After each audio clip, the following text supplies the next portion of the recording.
Hello, AP World History. Welcome to the last installment of Chapter 28 Notes. This is the emergence of ideologies or isms. An ism or an ideology is a distinctive doctrine, theory, system, or practice, and many of them emerged in the end of the time period that we're talking about here at the Age of Revolutions. Abolition, of course, the end of the slave trade, would be a hugely important movement in Europe and in the Americas. The campaign to end slavery begins in the 18th century. You might remember people like Olaudah Equiano, who was a slave, who talked about the brutality of slavery. Frederick Douglass is perhaps someone else that you have heard about. Other books such as Uncle Tom's Cabin and Literature in America, all sought to end the concept of slavery. Now, this man pictured here is William Wilberforce. He was an Englishman, and he worked very, very hard at his life in Parliament in England to end the slave trade. Of course, the movement will gain momentum after the American, French, and Haitian revolutions, which were built on the ideas of equality and liberty. Finally, in 1807, Wilberforce succeeds in having Parliament outlaw the slave trade. As I said, this was a massive undertaking. I can't remember how many times he went before Parliament, but he finally got enough support to end the slave trade. Now, I'm saying slave trade here for a reason. That means that slavery as an institution was not outlawed, but slave trade was. And the British actually patrolled waters off the coast of Africa to make sure that slave trade from Africa did not continue, even though it actually did. And there were many slave ships that left Africa after 1807. However, slavery was abolished officially as an institution beginning in Mexico in 1829, in Britain in 1833, and finally in USA in 1863. Now, of course, abolitionism would offer freedom for the former slaves, but they would not achieve equality, not anywhere close to equality.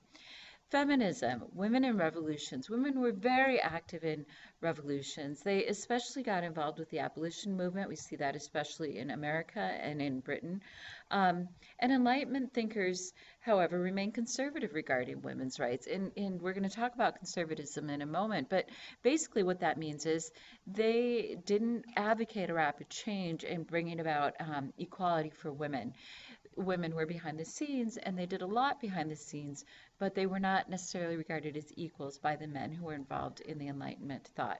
They were active in all phases of the French Revolution. There are many instances where women staged revolts. They even stormed the palace. But few hold official positions of authority. Olympia de Gouges, she published a paper called the Declaration of the Rights of Women, and this was in contrast to the Declarations of the Rights of Man and Citizen. And here she is, just really working towards giving women the same rights as men. She was executed, it was believed, partly because she was getting too powerful in the movement, and partly because she had been a friend of Marie Antoinette's. The revolution overall would grant equality to women in education, property, and legalized divorce for women, but there was still a long ways to go. Now, and of course, there was still no vote for women in Europe nor in America. Conservatism is one of the political movements. This was advocated by Edmund Burke. Now, he disavowed the rapid revolutionary change that he saw in the French Revolution. As we know, the French Revolution led to a very radical phase, the Reign of Terror, and he believed that a rapid change would lead to great instability and favored a slow evolution of society. If you can take a moment, pause this, and read the quote here, it is I think, a good reflection of Edmund Burke's ideas about how change should occur. Now, this is going to be very opposite of the concept of liberalism, which says we need to, as it says here, to do battle for the one against the other. Human beings must be willing to fight for what is right. So they believe that conservatives were defenders of the illegitimate status quo, those people in the aristocracy who had achieved power just by pure right of birth, and believed that change should be managed, change should be controlled, change should not be stifled or stopped. And John Stuart Mill was the primary advocate for liberalism. Now, nations and nationalism. A nation becomes more than a clan or a religious or a regional identity, but it's a true entity. It is something that one clings to. They are French, they are British, they are Greek, and this is known as nationalism. There are two kinds of nationalism. A cultural nationalism is going to include a shared language, customs, values, historical experiences, sometimes religion.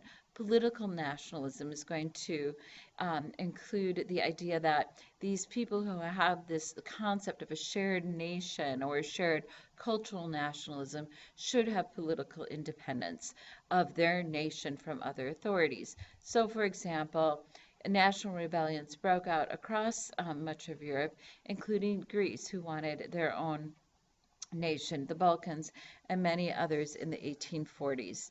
Um,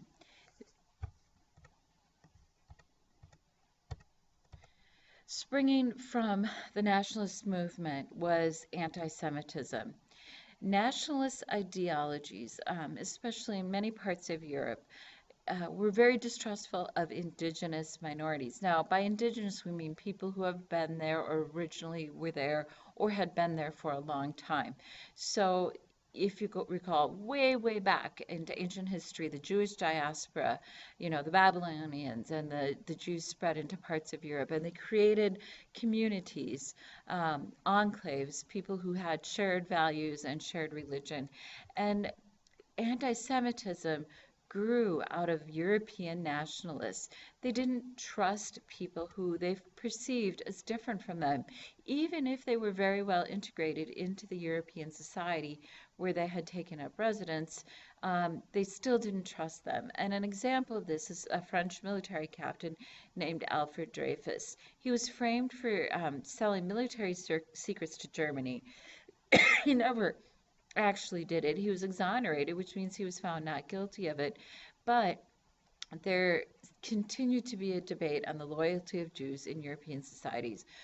Jews were made scapegoats. If something was wrong, if there was some form of anarchy, it was often blamed on the Jews. So, in response to that, came about a movement called Zionism. And Zionism was promoted especially by Theodor Herzl from 1860 to 1904 is when he lived.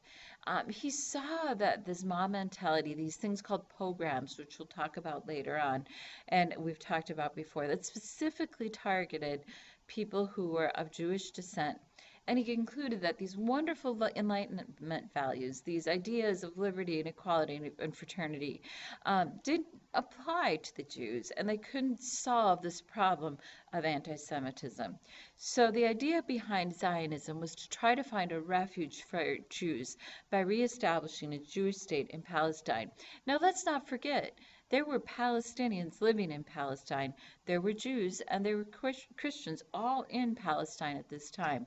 It was not a particularly populated area, and the Jews at this point in time, with the convening of the First World Zionist Congress, decided and actively promoted the idea of going back to Jerusalem, of the Jews reclaiming their homeland in Palestine.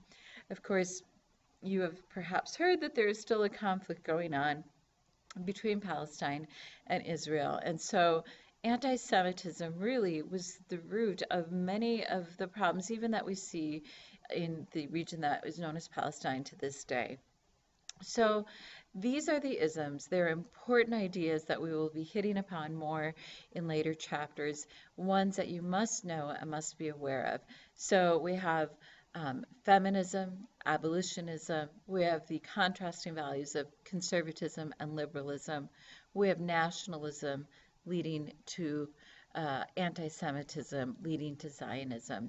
Thank you for listening and have a wonderful evening. The end.